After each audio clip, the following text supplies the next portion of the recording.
आदरणीय दर्शक महानुभावहरू, यहाँहरूलाई म हार्दिक नमस्कार टक्राउन चाहन्छु। विश्वव्यापी रूपमा फैलिएको यो कोरोना भाइरस अहिले नेपालमा अलिकति यो संक्रमणको संख्या वृद्धि हुँदैछ र विशेष गरेर भारतमा श्रम गर्न जाने नेपाली दाजुभाइ दिदीबहिनीहरू अहिले स्वदेशमै आफ्नै देशमा र आफ्नै घरमा फर्किने क्रम चाहिँ बढिरहेको छ। यही सिलसिलामा अहिले विशेष गरेर नेपालका विभिन्न ठाउँहरू र त्यसमा पनि दुर्गम जिल्लाहरूमा यसको प्रभाव निकै बढ्दो अवस्थामा छ। त्यसकारणले त्यो सम्बन्धित जिल्लामा के कस्तो खालको असर पर्छ र त्यहाँको जुन भारतबाट आएका जुन श्रमिकहरूलाई व्यवस्थित गर्नको लागि यहाँहरूले के प्रयत्न गरिराख्नु भएको छ भनेर हामीले प्रत्यक्ष संवाद मिथिला नेपाल टेलिभिजन मार्फत हामीले गरिराखेका छौँ र यो यसैले हामीले भन्ने पनि गरेका छौँ, मिथिला नेपाल टेलिभिजन सबैको लागि, सधैँको लागि, यो मेचीको लागि, महाकालीको लागि, हिमालको लागि, तराईको लागि सबैको साझा थलो र सबैको समस्यालाई समान रूपले अनुसरण गर्ने मात्रै होइन, समान रूपले पहुँच पुर्याउने खालको जुन हामीले एउटा भावना बोकेका छौँ, त्यही अन्तर्गत आज पनि हामीले चाहिने कर्णाली प्रदेशको एउटा जिल्ला जुन जसलाई असाध्यै दुर्गम जिल्ला भनेर पनि चिन्ने गरिन्छ, त्यहाँको एकजना जनप्रतिनिधि जुन गाउँपालिकाको अध्यक्ष हुनुहुन्छ र जुम्ला जिल्लाको त्यो गाउँपालिकामा कस्तो खालको समस्या परिराखेको छ, ती समस्याहरूलाई हामीले चाहिने राष्ट्रिय सञ्जालमा जोड्नको लागि प्रत्यक्ष संवाद गरिराखेका छौँ र यो कार्यक्रमलाई मिथिला नेपाल टेलिभिजन मार्फत र फेसबुकबाट पनि प्रत्यक्ष प्रसारण भइरहेको कुरा म आम जनसमुदायलाई जानकारी गराउन चाहन्छु। र आजको उक्त व्यक्तित्व हुनुहुन्छ जुम्ला जिल्लाको तिला गाउँपालिकाको अध्यक्ष र मैले उहाँ अध्यक्षज्यूलाई यो कार्यक्रममा सम्पर्कको लागि हामीले चाहिँ एकदम प्रयत्न गरिराखेका छौँ र उहाँ हुनुहुन्छ रतन योगी र तिला गाउँपालिकाको रतन योगी अध्यक्षज्यूलाई मैले यस कार्यक्रम मार्फत हार्दिक स्वागत गर्दछु। अध्यक्षज्यू हस्, धन्यवाद। यहाँलाई पनि नमस्कार। यहाँलाई पनि हामीले धन्यवाद दिँदै यहाँलाई पुनः मैले यहाँलाई नमस्कार टक्राएँ। अध्यक्षज्यू, जस्तै लगभग अब तिला गाउँपालिकाको अध्यक्षज्यू अहिले हाम्रो सम्पर्कमा आइसक्नु भएको छ र उहाँसँग अब मैले सिधै जिज्ञासा लिएर जाँदैछु।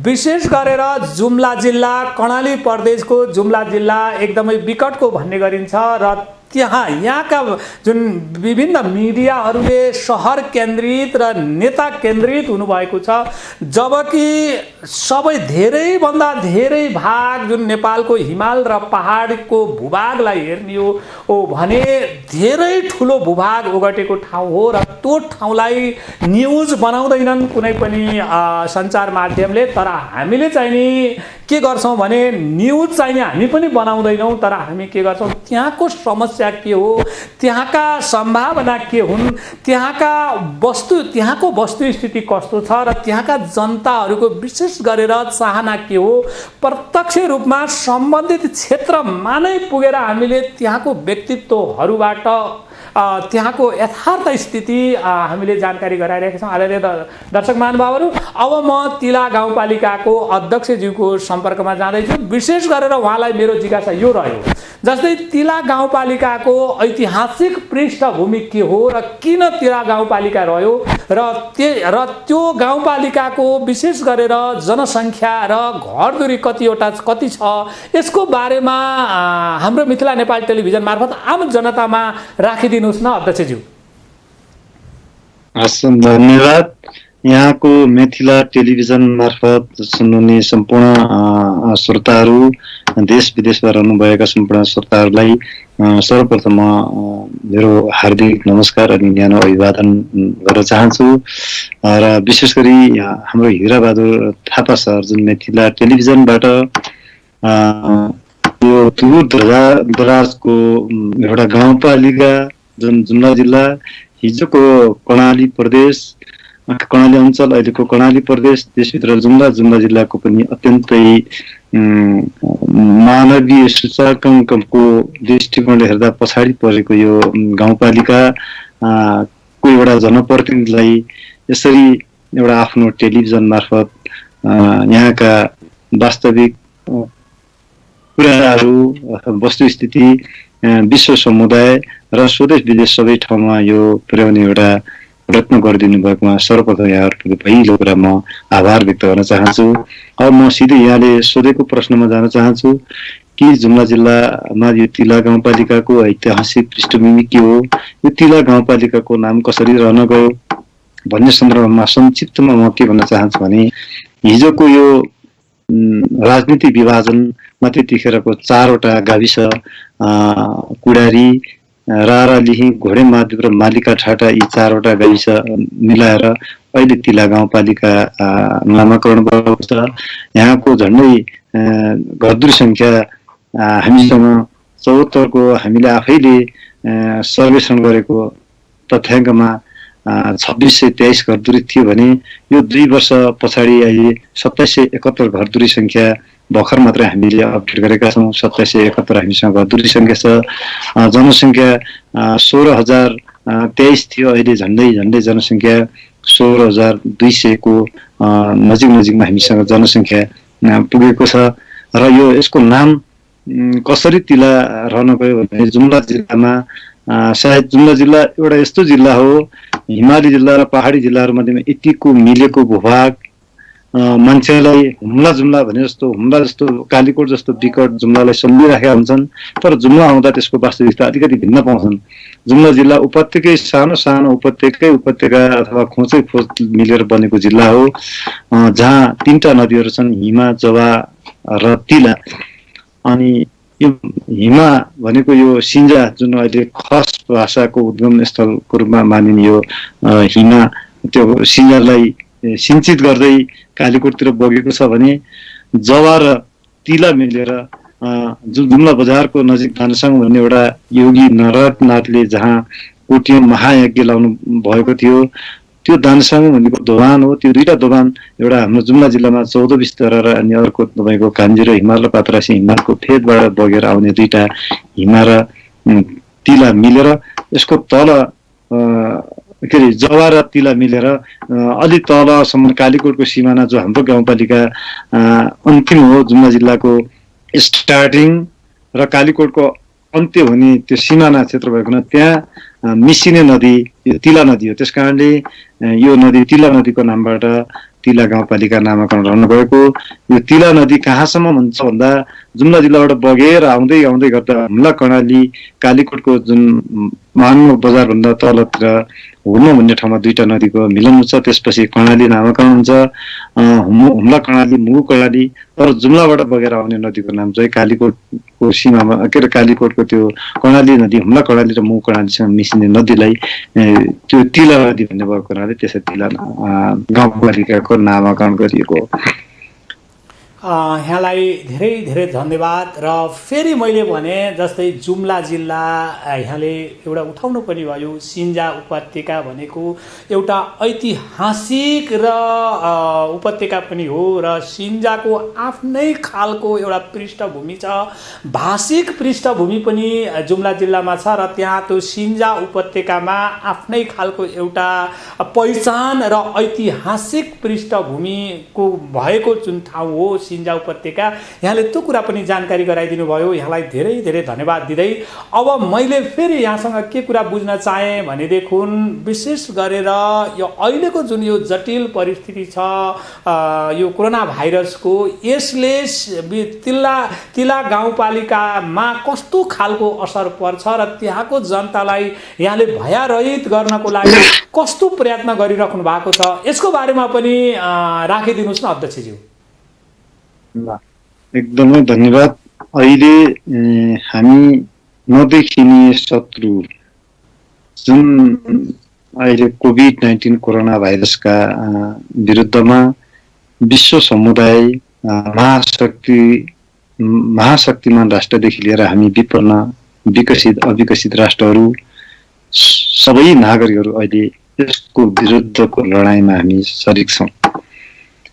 यसो गर्दै गर्दा हाम्रो देश नेपालमा पनि कोरोना विरुद्धको अभियानमा जुन नेपाल सरकारले चैत्रको 11 गतेदेखि जुन पूर्ण रूपमा बन्दाबन्दी अथवा लकडाउन गरेको छ, त्यसका धेरै राम्रो पक्ष हुँदा हुँदै अनुरोध गरेँ, यहाँले बोल्दै गर्दा थोरै यहाँलाई मैले गरेँ, यहाँ कन्टिन्यू गर्नुहुन्छ।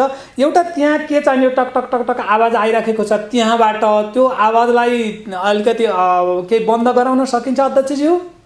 त्यो टक टक केही पिनेको जस्तो आवाज आइराखेको छ, यहाँ चाहिँ त्यसले पनि ठुलो आवाज जान्छ बाहिर। त्यसो भएको हुनाले यदि त्यसलाई बन्द गर्न सकिन्छ भने अलिकति के हो त्यसको बारेमा यसो प्रयत्न गरिदिनु होला, मैले अनुरोध गरेँ। हजुर अनि कन्टिन्यू जानु होला हजुर।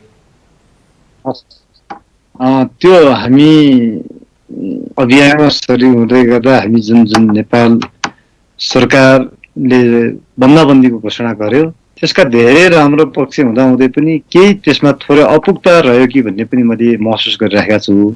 यो किन महसुस गरिराखेको छु भन्दा, हुन त हामी सबै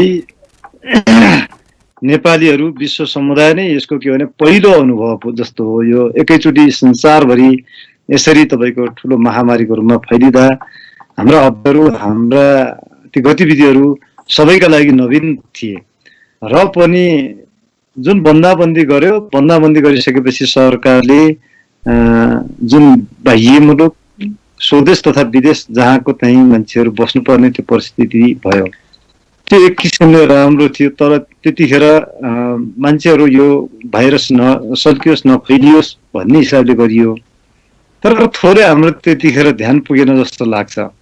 सायद आज नेपाल सरकार तथा स्वदेश तथा विदेशभित्र रहेका मान्छेहरू लुकी छिपी, विशेष गरी खुल्ला सिमाना भारतको हामी चपेडामा छौँ, लुकी छिपी मान्छेहरू आखिर भित्रिनै त सके। कोही नदीमा हाम फालेर, कति ढुङ्गा तरेर, चोर बाटोबाट प्रयोग गरेर आखिरी नेपाल त भित्री। आज ती भित्रिनेहरूको कारणले गर्दा नेपालमा अहिले सङ्क्रमितहरूको सङ्ख्या बढेको देखिन्छ। तर यो अहिले सङ्क्रमितहरू त अहिले फैलियो, यतिखेर खुल्ला सिमानामा रहेका मान्छेहरू आखिर नेपालमा त जसरी आउने नै थिए। तर ती सबै नागरिकहरूलाई त्यतिखेर नै राज्यले आफ्नो देशमा फर्काउने एउटा अभियान गरेको भए सायद अहिले यो 2 महिनाको अवधिसम्म हामीले ती नागरिकहरू कोही सङ्क्रमित हुन्थ्यो भने पनि तिनलाई निको बनाएर पठाउन सकिन्थ्यो एकतिर। अर्कोतिर अहिले मुलुक तपाईँको यो बन्दाबन्दीको ठुलो मारमा परिराखेको छ। थप अहिले 1-1.5 महिना 2 महिना कति जान्छ त्यो लम्बिने स्थिति थिएन होला जस्तो लाग्छ। त्यहाँ थोरै कमजोरी भयो कि आखिर नागरिक त जसरी नै भित्री नै हाले। यो म किन भन्दैछु भन्दा, हिजो आज विशेष गरी नेपालमा भित्रिनेहरू, इन्डिया लगायतको तेस्रो मुलुकबाट भित्रिनेहरूको अब सङ्ख्या सरकारले उद्धार गर्दैछ। यो अनुभवको आधारमा मैले त्यो भन्न गइरहेको छु।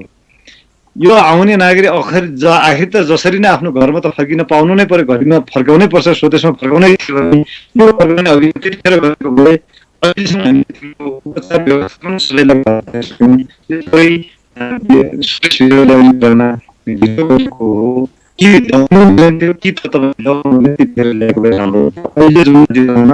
बहुत च्यालेन्जको रहेको छ। किनभने आज 4-5 दिन सुरु भएको छ, मान्छेहरू भित्रिन थालेको इन्डियाबाट। मेरो गाउँपालिकाको मात्रै कुरा गर्नु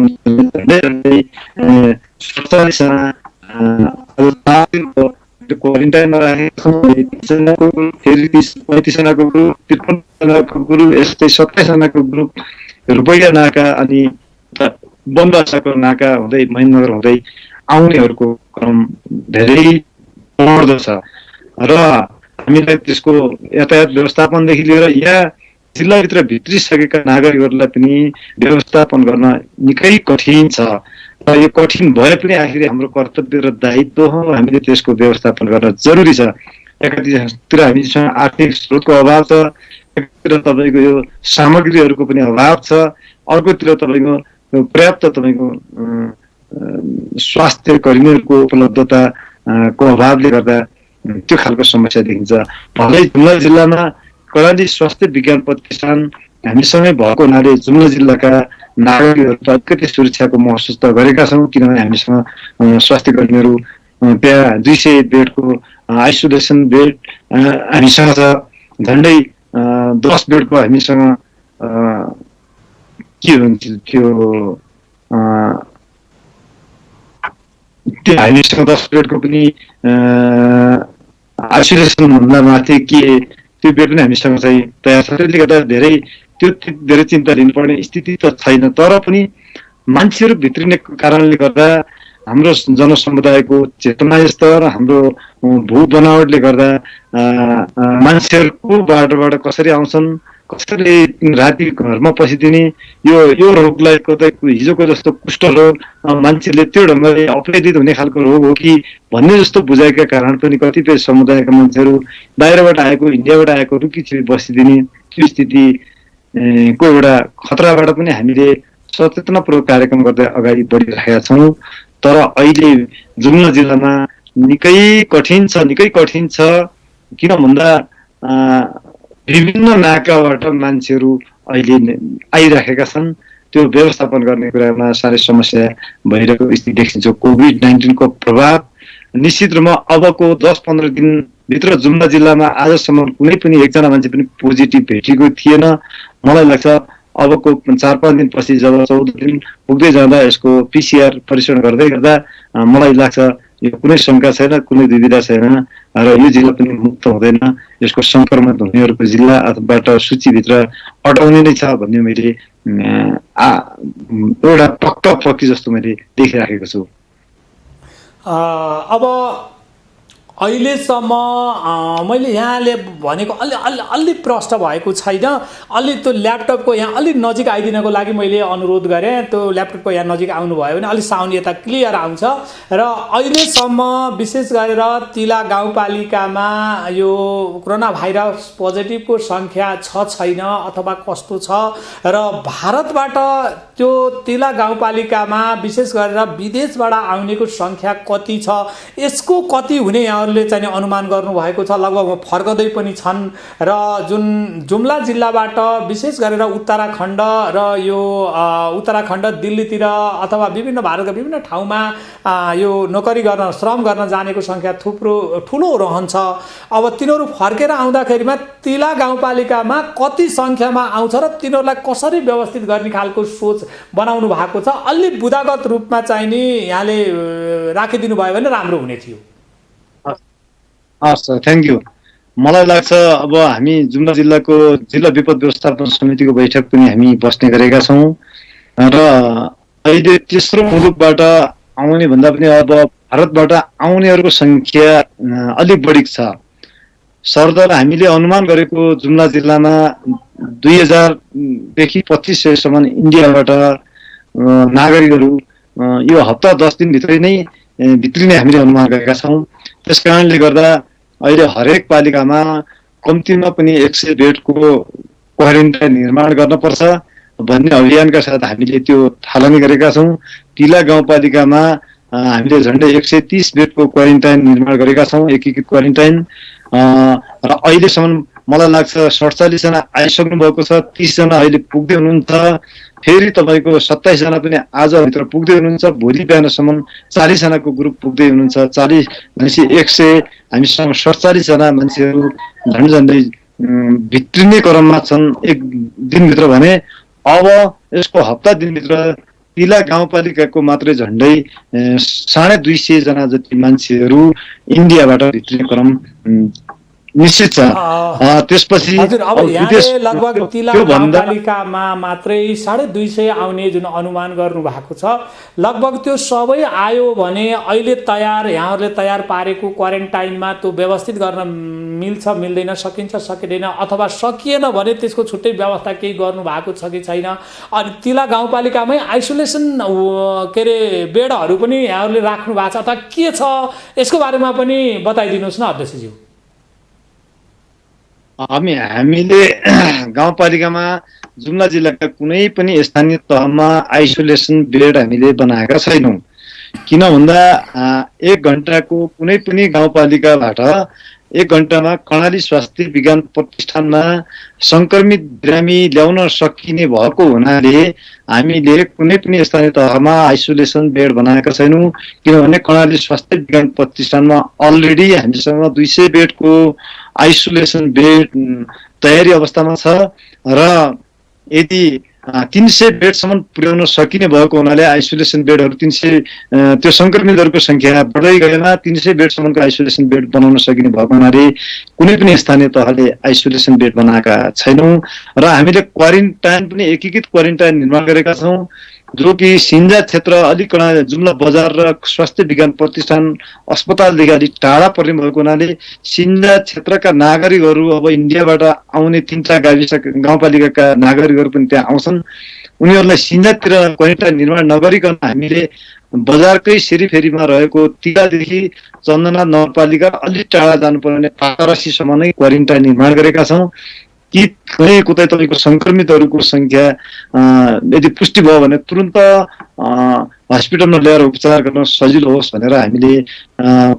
अस्पतालको आधा घण्टाको सेरीफेरीमा हामीले क्वारेन्टाइन निर्माण गरेका छौँ जुम्ला जस्तै तिला गाउँपालिकाले 130 गरेको छ तातोपानीले पनि झन्डै 80 बेडको बनाएको छ नगरपालिकामा कर्णाली प्राविधिक शिक्षालयमा हामीले 150 बेडको बनाएका छौँ थप अर्को 100 बेडको बनाउने आज तयारीमै छौँ र पातरासीमा हामीसँग 50 बेड जतिको अलरेडी बनिराखेको छ यसले गर्दा अब बनाउने क्रम पनि जारी छ आउने क्रम पनि जारी भएको हुनाले यसलाई व्यवस्थापन गर्दै जानेछौँ र हाम्रो दायित्व अब हामीले प्रदेश सरकारले गर्देला संघीय सरकारले गर्देला अथवा अर्कोले गर्देला भनेर पन्छिन पाइने स्थिति छैन यो यदि हामीसँग समस्या एउटा के छ भने कपडा हामीसँगको अभाव छ जुम्ला बजारभरिमै तपाईँको त्यत्रो बेड डसना सिरक कम्बल जस्तो तपाईँको सामग्रीहरू पाइराखेको छैन उपलब्धता हुन सकेको छैन जेन तेन हामीले व्यवस्थापन गरेका छौँ थप आउनेहरूको सन्दर्भमा बरु हामीले लोकेसन फिक्स गरेर घरबाट भए पनि कपडा उठाएर ल्याएर पनि हामीले त्यो व्यवस्थापन गर्ने तयारीमा छौँ हिरा सर यहाँहरूले जुन खालको एउटा विकट ठाउँ भए पनि यहाँहरूले एउटा सङ्घर्ष गर्दै जुन खालको एउटा सुविधाको लागि यहाँ प्रयत्नरत रहनुभयो यसलाई हामीले कदर गर्नै पर्ने हुन्छ र अब मैले यहाँसँग अर्को के जिज्ञासा राखेँ भने विशेष गरेर तिला गाउँपालिकामा अहिलेसम्मको अवस्था त्यति खतरायुक्त छैन तर समस्या समाधान भइसकेको पनि होइन र त्यसो भएको हुनाले अब विपत्ति अझै आउन सक्ने सम्भावना पनि टरेको छैन त्यसो भएको हुनाले तिला गाउँपालिकाले छुट्टै खालको विपदकालीन कोषको व्यवस्था गरेको छ कि छैन यदि गरेको छ भने कति रकमको व्यवस्था गरेको छ र त्यो कसरी खर्च हुँदैछ यसको बारेमा पनि र त्यो कहाँबाट त्यो स्रोत यहाँले जुटाउनु भयो थोरै हाम्रो यस मिथिला नेपाल टेलिभिजन मार्फत आम जनतालाई जानकारी गराइदिनु हुन्छ कि अध्यक्षज्यू एकदम जेन्युन क्वेसन छ हिरा सर अब म तपाईँलाई थोरै यसको अलिक पृष्ठभूमि गरेर बताउन चाहन्छु जस्तो कि 72 सालमा नेपालमा महाभूकम्प गयो त्यसबाट पनि त्यसको उद्धार राहतको नाममा पनि मान्छे थुप्रै खालका के अरे अनियमितता भयो पालसम्म चोरी भए पालसम्म तपाईँको घर घरमा पुगे भन्ने यो आरोप त्यो खालको परिदृश्यबाट पनि मुक्त छैन अहिले कोरोना को महामारीमा हामी परिरहँदाखेरि सङ्घीय मन्त्रालयहरू कतिपय स्थानीय तहका प्रमुखहरू कतिपय स्थानीय तहहरू पनि विवादमुक्त नभएका होइनन् विवादित नै छन् र पनि यो कुरालाई पनि हामीले आत्मसात गर्दै हामीले हाम्रो गाउँपालिकामा र जुम्लाभरि हामीले एउटा खालको स्थानीय तहका प्रमुखहरू सेल्फ बैठक बसेर जिल्लाको एकीकृत हामी प्लान गर्दै यो महामारीको विरुद्ध कसरी जाने भन्ने सन्दर्भमा म आफैले पनि इनिसिएसन गरेर सबै 8वटा स्थानीय तहका प्रमुखहरूलाई एकै ठाउँमा बैठक राखेर हाम्रो आन्तरिक तयारी अनि कोष व्यवस्थापन खर्च पारदर्शिता र खाद्यान्न जस्ता तपाईँको आपूर्ति गर्ने वस्तुहरूको वितरण एकरूपता कायम गरेर जिल्लामा एउटा पोजिटिभली मेसेज दिनुपर्छ भन्ने ध्येयका साथ हामीले एउटा अभियान थाल्यौँ र सोही अनुसार हाम्रो गाउँपालिकामा झन्डै 85 लाखको हामीले विपद कोष स्थापना गरेका छौँ हामी त्यो गर्दै गर्दा झन्डै अत्यावश्यक औषधि सेनिटाइजर मास्क लगायतको हामीले 26-27 लाख जति हामीले त्यसमा खर्च गर्यौँ पिपी सेट थर्मोगन जस्ता स्वास्थ्य इक्विपमेन्टहरूमा भने बाँकी थोरै हामीले हप्ता दिन खान नपुग्ने 1 महिना खान नपुग्ने र जसको श्रम मजदुरी खोसिएको छ ती नागरिकहरूको हामीले पहिचान गरेर तिनीहरूलाई पनि राहत वितरण गरेका छौँ। हप्ता दिन खान नपुग्ने अत्यन्तै दैनिक ज्याला मजदुरी खानेहरूको 67 जनालाई हामीले वितरण गऱ्यौँ भने त्यसपछि आएर 427 जना जुन 1 महिना खान नपुग्ने दलित विपन्न गरिब वर्गहरूलाई जसको उनीहरूको रोजीरोटी खोसिएको छ, मजबुरी खोसिएको छ, तिनलाई हामीले एउटा कार्यविधि मापदण्ड बनाएर राहत वितरण गरेका छौँ। अबको हामीले ती राहत वितरण गर्ने नागरिकहरूलाई कामसँग जोडेर उनीहरूलाई काम पनि सार्वजनिक काम पालिकाका कामहरू पनि गराउने र उनीहरूलाई राहत स्वरूप उपलब्ध गराउने भन्ने हामी पालिकाले एउटा नीति लिएको छ। सोही अनुसार हामी त्यसरी अगाडि बढिराखेका छौँ। त्यो गर्दै गर्दा अब हामीलाई प्रदेश सरकारले 15 लाख रुपियाँ पठाएको विपद एउटा व्यवस्थापन कोषमा भने अब त्यो पनि हामी खर्च गरिरहेका छौँ। तर म एउटा यही टेलिभिजनबाट के आग्रह गर्न चाहन्छु भन्दा सङ्घीय सरकार, प्रदेश सरकार राजनीतिक रूपमा संरचनागत रूपमा भए पनि जनता प्रत्यक्ष सम्बन्ध राख्ने, जनतासँगको नजिकको सरकार, जनतासँगको नजिकको सम्बन्ध भएको सरकार भनेको स्थानीय तह हो। अब हरेक नागरिक आउने भनेको आफ्नो घरमा हो, आफ्नो पालिकामा हो। त्यो भूगोल, त्यो तपाईँको जनता नजिक रहेको सरकार भनेको स्थानीय तह भएको हुनाले अरू विकास निर्माणका प्रादेशिक महत्त्वका अथवा राष्ट्रिय गौरवका आयोजना प्रदेश सरकारले, सङ्घीय सरकारले गर्लान्। हामी गाउँपालिकाभित्रका आफ्ना विकास निर्माणका कामहरू, गाउँपालिकाका महत्त्वका योजनाहरू हामी निर्माण गर्छौँ।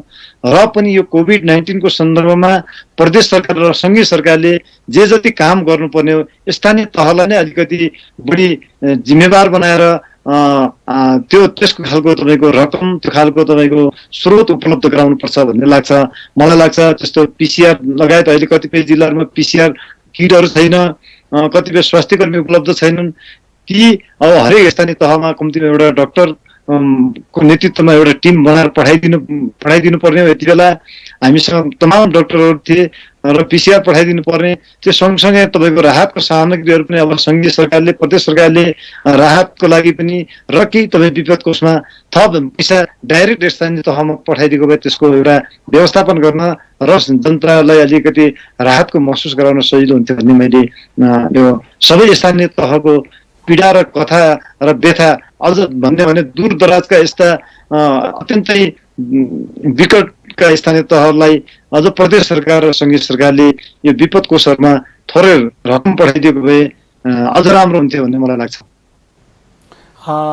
यहाँलाई अब धन्यवाद। अब फेरि मैले यहाँसँग अर्को जिज्ञासा राखेको छु। विशेष गरेर हामीले यो केन्द्रीय सरकार र प्रदेश सरकारलाई हाम्रो यस मिथिला नेपाल टेलिभिजन मार्फत के आग्रह पनि रह्यो र के जानकारी पनि गराउन चाहन्छौँ भनेदेखि जस्तै हामीले प्रत्यक्ष आज जुम्ला जिल्लाको तिला गाउँपालिकाको अध्यक्षसँग जुन प्रत्यक्ष हामीले चाहिने यो भिडियो संवाद गरिराखेका छौँ र यो कार्यक्रमलाई हामीले प्रत्यक्ष प्रसारण पनि गरिरहेको कुरा पुनः जानकारी गराएँ मैले।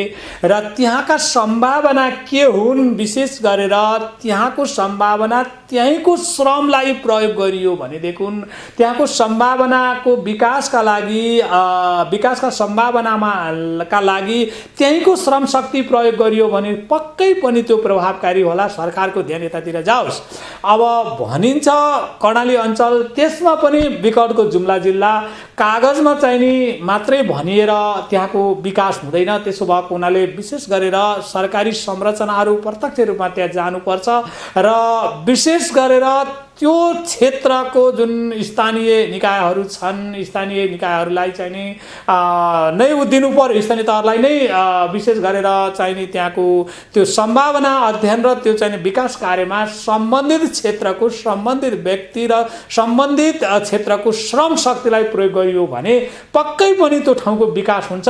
हाम्रो यो आग्रह रह्यो विशेष गरेर स्थानीय सरकार र प्रदेश सरकारलाई र यहाँहरूको ध्यान यतातिर जाओस्, किनकि हाम्रो चाहना भनेको त्यो ठाउँको जनताले सुखी रहने र खुसी रहने, शान्त रहने र विकसित र समुन्नत त्यहाँका जनताको हामीले चाहिने भविष्यको परिकल्पना गरेका छौँ, न कि प्रायःजसो मिडिया र नेताहरू सहर केन्द्रित हुनेर गाउँमा नजाने जुन हाम्रो एउटा परिपाटी छ, यसले गाउँ बन्दैन र त्यहाँका जनता सुखी हुँदैनन्। यसरी नै फेरि भारततिर एउटा नोकरी श्रमको लागि, त्यसमा पनि सामान्य श्रमको लागि, ज्यालादारीको लागि जुन भारततिर विदेशिएर जानुपर्ने अवस्था छ र यस्तो महामारीमा फेरि यस्तै खालका समस्याहरू आउन सक्ने पनि हुन्छन्। त्यसो भएको हुनाले सरकारलाई अहिलेदेखिबाट अब त्यहाँलाई त्यो ठाउँमा कसरी व्यवस्थित गर्नुपर्छ, यहाँ यो सरकारले अहिले यतातिर ध्यान दिनको लागि हामी मित्र नेपाल टेलिभिजन मार्फत हार्दिक आह्वान गर्न चाहन्छौँ।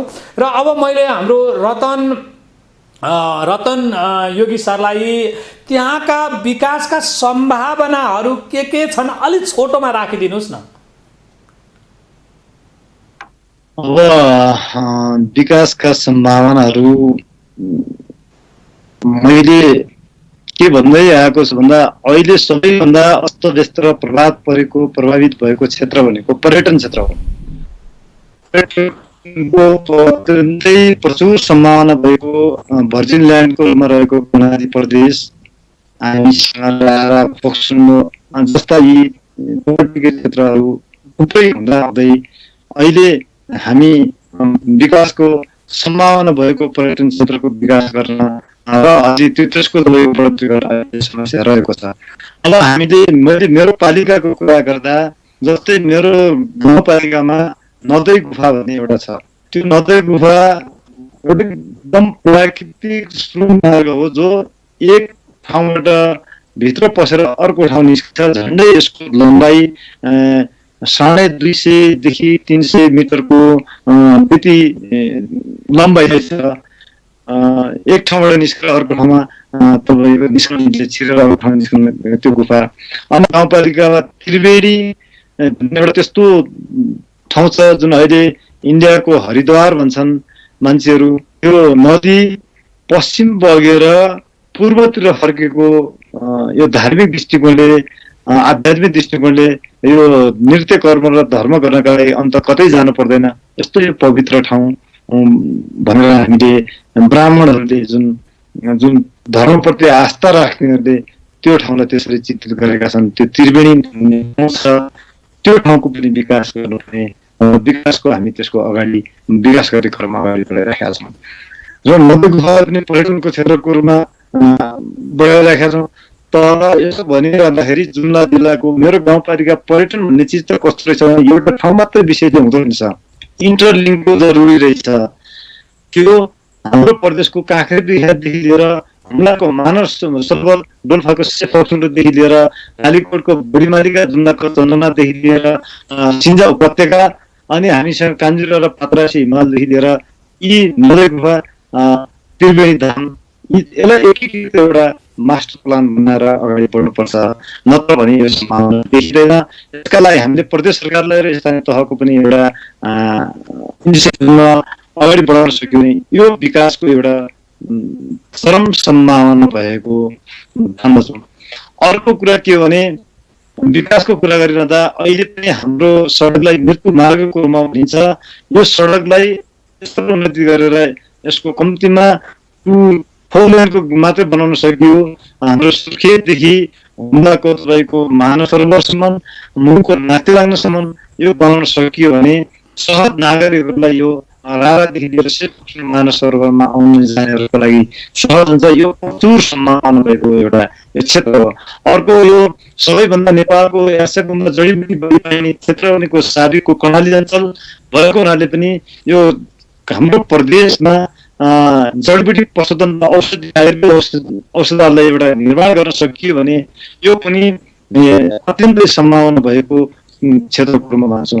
त्योभन्दा 22 र 24 राज्यको बेला 22 राज्यको नेतृत्व गरेको यो सिन्जा राज्य जुन खस भाषाको ऐतिहासिक धरोहर अनि सबैभन्दा विश्वकै सबैभन्दा अग्लो ठाउँमा धान फल्ने जुम्लाको मार्सित धान, यो पनि यो हामीले यसको विकास र पर्यटनसँग जोडेर अगाडि बढाउन सक्यौँ भने यो पनि अत्यन्तै यो विकासको एउटा सम्भावना भएको क्षेत्र हो। अर्को कुरा यो हाम्रो जुम्ला जिल्ला अनि हाम्रो सबै भूगोल उस्तै खालको भएको हुनाले यो जुम्ला जिल्ला एउटा अर्ग्यानिक जिल्ला पनि हो। यहाँका उत्पादित वस्तुहरू, खाद्य वस्तुहरू, चामल, सिमी, ओखर, स्याउ यो सबै अर्ग्यानिक छन्। यसलाई तपाईँको व्यवस्थित ढङ्गले कोल्ड स्टोरदेखि लिएर त्यसको लेबलिङ प्याकेजिङ गरेर यसको मार्केटिङ गर्न सक्यौँ भने यसको पनि अत्यन्तै एउटा आय आर्जन तपाईँको यहाँको जनताको आय स्तर जीवन स्तर उकास्ने क्षेत्र यो पनि मानिन्छ। त्यस कारणले एउटा विकासको प्रचुर सम्भावना भएको क्षेत्र पनि हो। तर यति सम्भावना भएको क्षेत्र, यति सम्भावना भएको अपार तपाईँको क्षेत्र र निकाय हुँदाहुँदै पनि तर हामीले त्यसको गर्न किन सकिराखेका छैनौँ भन्दा हामीसँग त्यो स्रोतको अभाव नै हो र त्यसको विकास गर्ने नेतृत्वको एउटा डिक्टेटरसिपको अभाव हो। अब त्यो खालको अलिकति अभाव देखिन्छ। हामीसँग एउटा स्रोतको अभाव देखिन्छ भने अर्को कुरा त्यो स्रोतलाई व्यवस्थित ढङ्गले परिचालन गरेर त्यसको नेतृत्व गर्न सक्ने नेतृत्वको अभाव पनि देखिन्छ। हुन त हामीसँग कर्णाली प्रदेश सरकार छ, तर कर्णाली प्रदेश सरकारको बजेट विनियोजनको शैली, बजेट खर्चको शैली, बजेट निर्माणको शैली, योजना प्रस्तुतिको शैली हेर्दा अलिकति हामीले त्यसलाई सिस्टममा लान सकिराखेका छैनौँ। विधिको शासन भन्दा व्यक्तिको शासन, व्यक्तिले बजेट बाँड्ने इच्छा लागेको बाँड्ने। अनि अर्को कुरा के भने स्थानीय तहले प्रदेश सरकारप्रति भरोसा नगर्ने, प्रदेश सरकारले स्थानीय सरकारप्रति विश्वास नगर्ने खालको एउटा परम्परा र यो वातावरण छ। यसको जहिलेसम्म अन्त्य हुँदैन तबसम्म तपाईँको यी हामीसँग प्रचुर सम्भावना हुँदाहुँदै पनि विकास गर्न नसकिने स्थिति देखिन्छ। र अब मैले मेरो पालिकाभित्रको कुरा गर्दै गर्दा सबैभन्दा जुम्ला जिल्लाको फोन नलाग्ने एकदम विकट दूरदराज एक ठाउँबाट एक गाउँबाट अर्को गाउँ जानलाई झन्डै 2-2.5 घण्टा लाग्ने बस्ती भएको मेरो गाउँपालिका, जहाँ खानेपानीको त्यत्तिकै समस्या, शिक्षाको पनि त्यत्तिकै, स्वास्थ्यको पनि त्यत्तिकै समस्या र तपाईँको विकासका पूर्वाधार सडक, टेलिफोन, विद्युत आदि यी खालका समस्याहरू जुम्ला जिल्ला भन्दा अन्य जुम्ला जिल्लाभित्रका अन्य स्थानीय तहभन्दा बढी समस्या रहेको मेरो गाउँपालिका हो। त्यसले गर्दा यी कुरालाई मध्यनजर गर्दै मैले कम्तीमा यो कार्यकालमा हामी निर्वाचित हुँदै गर्दाखेरि मैले जनताको बिचमा कमिटमेन्ट गरेको एउटा प्रतिबद्धता थियो, जुन हरेक बस्तीहरूमा म टेलिफोन टावर पुर्याउँछु, हरेक बस्तीमा सडक सञ्जालसँग म जोड्छु, हरेक तपाईँको पालिकामा नागरिकहरूलाई बत्ती बिजुली पुर्याउँछु र कम्तीमा एउटा व्यवस्थित विद्यालय निर्माण गर्छौँ भन्ने एउटा वाचा गरेको थिएँ। सोही अनुसार करिब करिब मैले टेलिफोनको एक्सेस एकाध गाउँमा बाहेक सबै गाउँमा टेलिफोनको एक्सेस पुर्याउने काम गरेको छु। अब 2टा गाउँ बाहेक 2-3टा गाउँ बाहेक अरू सबै गाउँहरूमा सडक सञ्जालसँग जोडिसकेको छु भने अब सबै नागरिकहरूलाई उज्यालो दिनको लागि 1 मेगावाटको बिजुली करिब 60% काम सकिएको छ र अहिले बाह्य देशबाट विद्युतको टर्मिनल अनि सामानहरू तपाईँको ल्याउनु पर्ने भएको हुनाले चीनबाट भन्सारमा रोकिएको छ। अलिक काममा ढिलाइ भयो, नत्र यो दशैँसम्म सबै नागरिकहरूलाई उज्यालो दिने गरिकन 1 मेगावाटको बिजुली माननीय गजेन्द्र बहादुर महतको संसद निर्वाचन क्षेत्रको पूर्वाधार कोषको रकम र गाउँपालिकाको सहायताबाट त्यो अगाडि बढाउने। र अर्को कुरा मैले के भने हरेक बस्तीहरूमा कम्तीमा खानेपानीको पहुँच, अहिले त शिक्षा, स्वास्थ्य र खानेपानी अहिले महत्त्वपूर्ण हो, खानेपानी पुर्याउने योजनाका साथ कतिपय बस्तीहरूमा लिफ्टबाट र अब बनाउने हरेक बस्तीहरूमा एक घर एक दारबाट अब हामी टेन्डरको प्रक्रियामा थियौँ एउटा वृहत खानेपानीको, तर अहिले टेन्डरका कामहरू पनि प्रभावित भएको छ। मलाई लाग्छ यी कार्यकालहरूमा मैले बुझेको कामहरू त पुरा गर्ने 100% नभए पनि 90% पुरा गर्छु भन्ने मैले एउटा कमिटमेन्ट जुन लिएको छु त्यो जुन पुरा गर्नेछु। र अर्को कुरा के भने हामी कहाँ अत्यन्तै परम्परागत खाद्यान्न बालीहरू अहिले लोप हुँदैछन्। जुन महत्त्वको रूपमा रहेको चिनो, हिजोको फापर, कोदो यी बालीहरू अहिले आयातित तपाईँको खाद्यान्नको चामलले विस्थापित गरेको थियो। त्यो परम्परागत बालीलाई र अनि हाम्रो परम्परागत कृषि प्रणालीलाई व्यवसायीकरण बनाउनुपर्छ भनेर कम्तीमा गाउँपालिकाले हरेक वर्ष 10 लाखको 5-5वटा आयोजना बनाएर किसानहरूलाई निर्ब्याज ऋण उपलब्ध गराउने र उनीहरूले 3 वर्षपछि क्रमशः 5 वर्षभित्र फिर्ता गर्ने गरिकन उनीहरूलाई हामीले लोन प्रवाह गरेका छौँ। हामीले झन्डै 50-50 1.5 करोड र यो वर्षसम्म अब 2 करोड पैसा हामीले किसानहरूलाई वितरण गरेका छौँ निर्वाह, र त्यसलाई एउटा रिसाइकल अब त्यसलाई रियुज हुने गरिकन त्यो पैसा फेरि 3 वर्ष पुगेपछि असुललाई अर्को समूहमा लगानी गर्ने गरिकन हामीले त्यो खालको कन्सेप्टमा व्यावसायिक खेतीलाई बढावा दिने गरी त्यो कार्यक्रम पनि अगाडि बढाएका छौँ। र अब यो आर्थिक वर्षमा हामी बजेट निर्माणको सन्दर्भमा भएको हुनाले र करिब करिब हाम्रो कार्य अवधिको पनि अब दोस्रो वर्ष मात्रै बाँकी रहेको हुनाले हामी त्यो फेजमा रहँदा अर्कोतिर अहिले विश्व महामारी कोभिडको प्रभावले हरेक नागरिकहरूको अहिले रोजगार खोसिएको छ, श्रम खोसिएको छ, रोजगार गुमेको छ।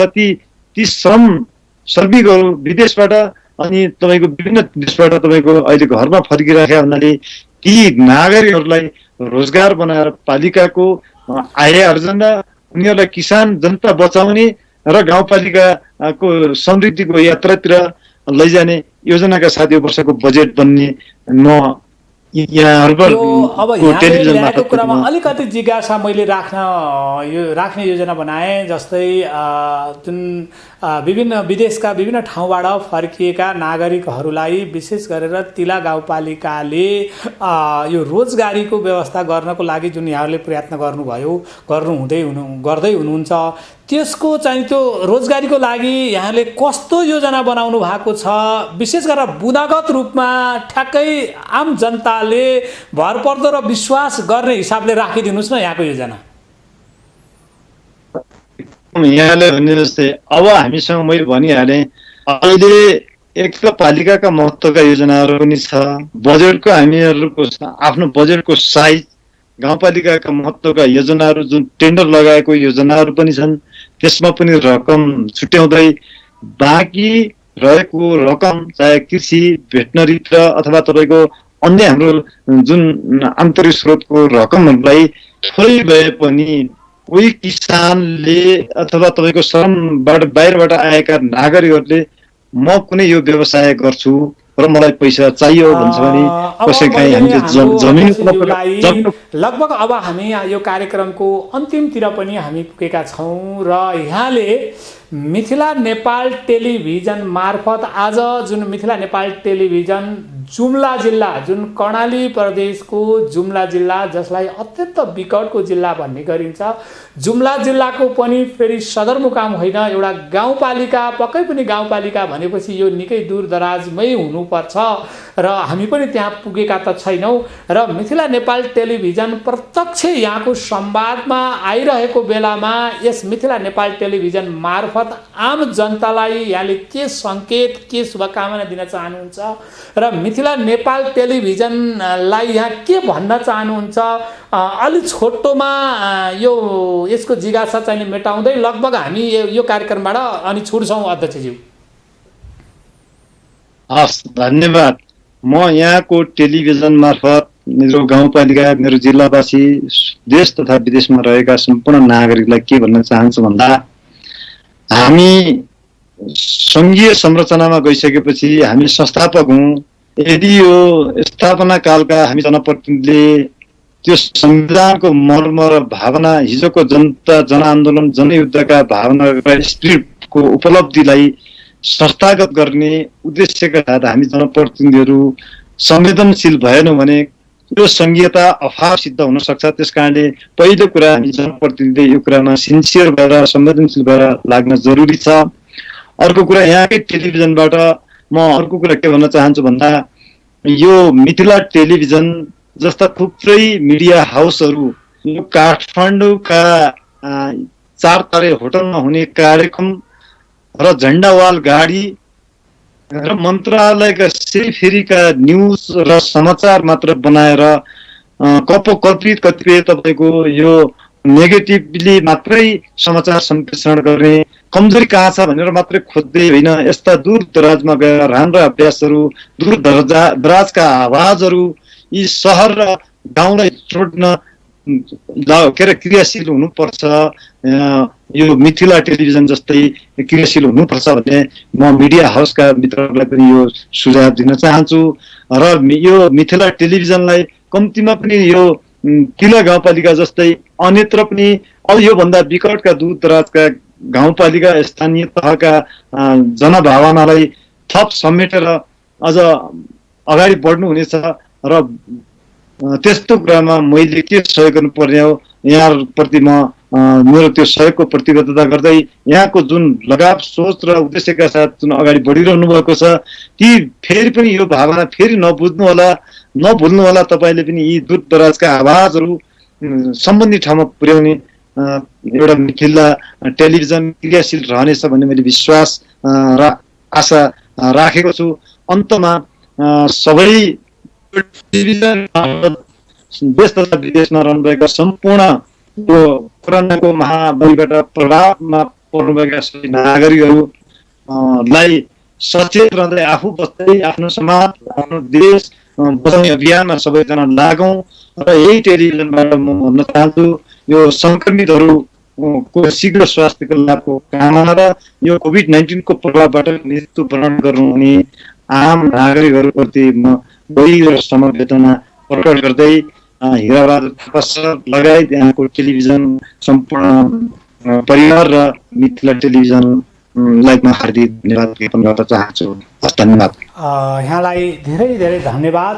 जस्तै आदरणीय दर्शक महानुभावहरू, मिथिला नेपाल टेलिभिजनको उद्देश्य नै मेचीको हामीले चाहिँ नि मेची अञ्चलको नगरपालिका विशेष गरेर भद्रपुर नगरपालिका त्यस्तै गरेर महाकाली अञ्चलको महाकाली नगरपालिका मात्रै होइन भीमदत्त नगरपालिका लगायतका र त्यस्तै गरेर तराईको हामीले विभिन्न गाउँपालिका र नगरपालिका त्यस्तै गरेर हिमालका विभिन्न गाउँपालिका र नगरपालिकाहरूसँग प्रत्यक्ष यस्तो खालको हामीले संवाद चलाइराखेका छौँ किनकि यो सबै क्षेत्रभित्रको भूभाग हाम्रो हो। यो सबै क्षेत्रभित्रका जहाँसुकै बसोबास गरे पनि हामी नेपाली हौँ, हामी दाजुभाइ दिदीबहिनीहरू हुन्, हाम्रो आत्मा सबैसँग समान छ, हाम्रो आत्मा एउटै हो र जहाँ जहाँ दुःख छ, जहाँ जहाँ समस्या छ,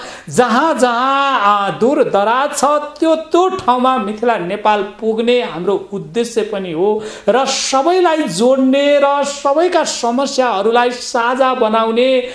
जस्तै हिमालको समस्या तराईमा, तराईको समस्या हिमालमा, मेचीको समस्या महाकालीमा, महाकालीको समस्या मेचीमा, त्यस्तै गरेर हिमालको सुविधा तराईमा, तराईको सुविधा हिमालमा, अनि मेचीको सुविधा महाकालीमा र महाकालीको सुविधा मेचीमा, सबैको सुविधा र समस्याहरूलाई साटासाट गर्ने थलो हो मिथिला नेपाल टेलिभिजन। आदरणीय दर्शक महानुभावहरू, हामीले त्यही बनाउन चाहिराखेका छौँ र यो हाम्रो कार्यक्रम र हाम्रो प्रयत्न यहाँहरूलाई कस्तो लागिरहेको छ हामीलाई चाहिँ नि कमेन्ट गरिदिनको लागि, सुझाव दिनको लागि यहाँहरूलाई हार्दिक अनुरोध पनि छ र सुझाव दिनको लागि हाम्रो युट्युब हो MTV Nepal 4K, MTV Nepal 4K लाई सब्स्क्राइब गर्दै सुझाव लेखिदिनको लागि हार्दिक अनुरोध गर्दै यो कार्यक्रम फेसबुकमा पनि जाने गर्छ र फेसबुकमा पनि लाइक कमेन्ट गरेर यहाँका सुझाव राखिदिनु होला।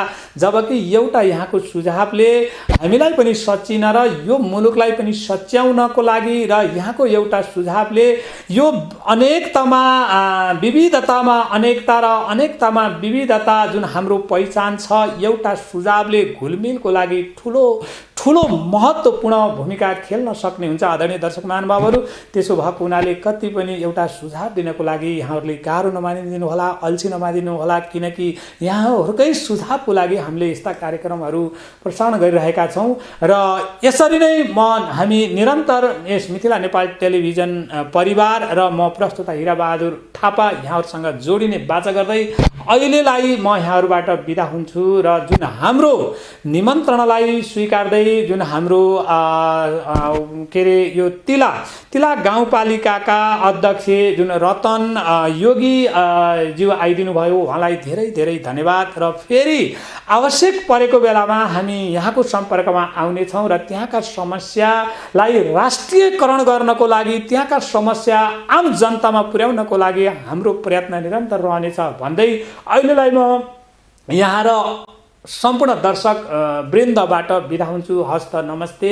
खुसी रहनुहोस्, शान्त रहनुहोस्, सुखी रहनुहोस् र स्वस्थ रहनुहोस्। यो मिथिला नेपाल टेलिभिजनको आग्रह र अनुरोध पनि छ सबैमा।